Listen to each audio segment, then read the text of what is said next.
What's up, everybody? Welcome back to the channel. We just got through with One Friday Fights 116, and I'm very, very excited to say that there was a little more high-stakes fights in this one. So, look, for those of you who don't watch One Championship, you need to. It's on YouTube, it's free, and on this particular fight, there were more MMA fights. For those of you who are bigger fans of MMA than Muay Thai or kickboxing, and like I said, there were some fights that were more high stakes. There were some fighters on here that were able to earn title shots. And what I'm used to seeing on One Friday Fights are people just trying to earn contracts. So really good card. There was actually 3 MMA fights to start off the card. So we're going to be chopping this video up a little bit, editing it down just for the sake of how difficult the names are and how many fights there are on the card. But if you follow my channel, you know one thing, I like to put timestamps in the description. So if you want to skip forward, skip back.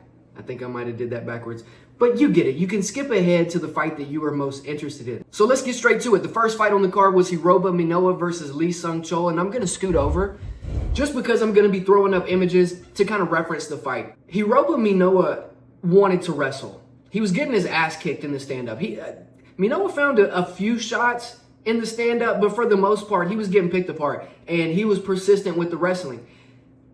And with MMA, we know that this is the closest thing to a real fight that you're going to get. This is something that you can actually do in the street if you're in a fight and you're getting your ass beat. You can kind of shoot for a double leg and kind of hold the guy there for a minute to recover. And that's exactly what Minowa was doing.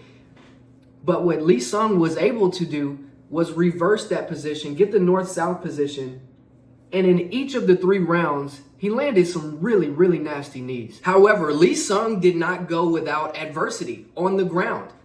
At one point in the second round, towards the end, Minowa had locked up a rear naked choke. Look how tight that is. And that was in for probably close to a minute. He was in a very dangerous situation. He had to continuously fight the arms, trying to find angles to even continue to breathe. But ultimately, he was able to fend off that choke and make it into the third and final round. Now, in the third round, Lee Seung started to find a lot of success, or let me say more success, continued success on the feet. And one thing I really like about One Championship, in MMA, the referees don't just let these guys hang out on the ropes.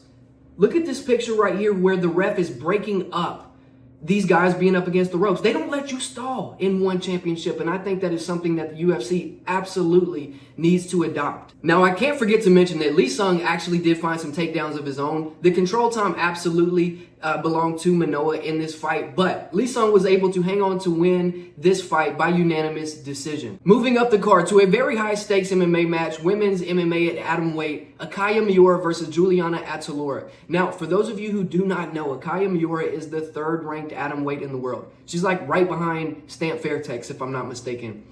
And this girl, Otalora, the Colombian, she's not even ranked.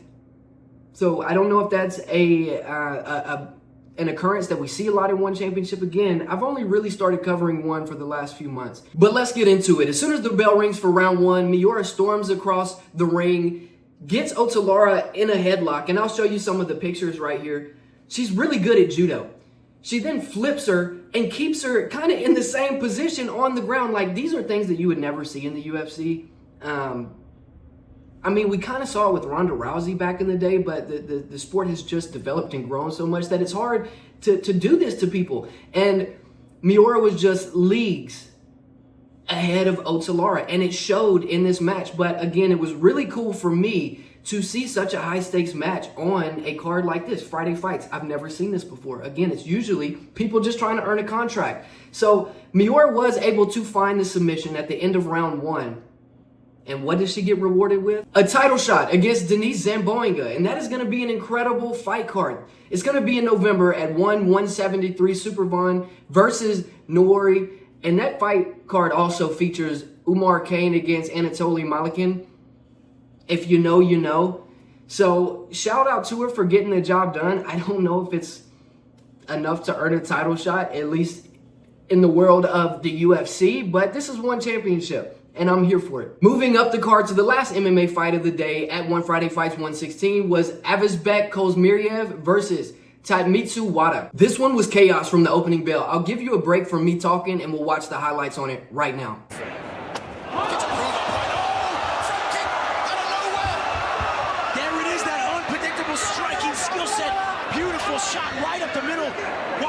out of trouble. Back to the spinning back kick, taking the hook up to the face.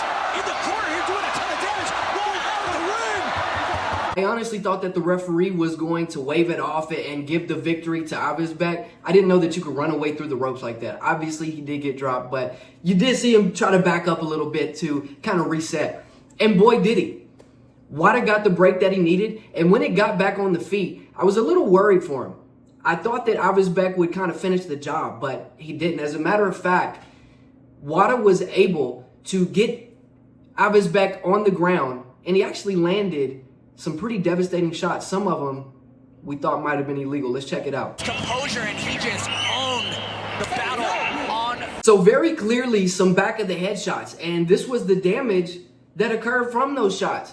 But I still had Avazbek winning that first round. I mean, just the optics of sending your opponent through the ropes is kind of hard to get over, especially whenever the only answer they have is kind of the behind the head shot. So kind of unfortunate for Wada there, but that was an injury that stuck with Avazbek for the rest of the fight. They could not stop the bleeding from those elbows to the back of the head. As a matter of fact, this is what Avazbek's head looked like well into the third round, so the bleeding never stopped. It was a really bad injury, but it just wasn't enough for Wada to be able to win the fight. Avazbek hung in there, threw the cut, and was able to win the fight by unanimous decision, thus ending the MMA fights for One Friday Fights 116. We're going to go ahead and wrap this video up. If you are into Muay Thai and into kickboxing, we'll cover those fights in my next video. I'm going to put the link right up here, also place it down in the description. Let me know what you guys thought about this one down in the comments.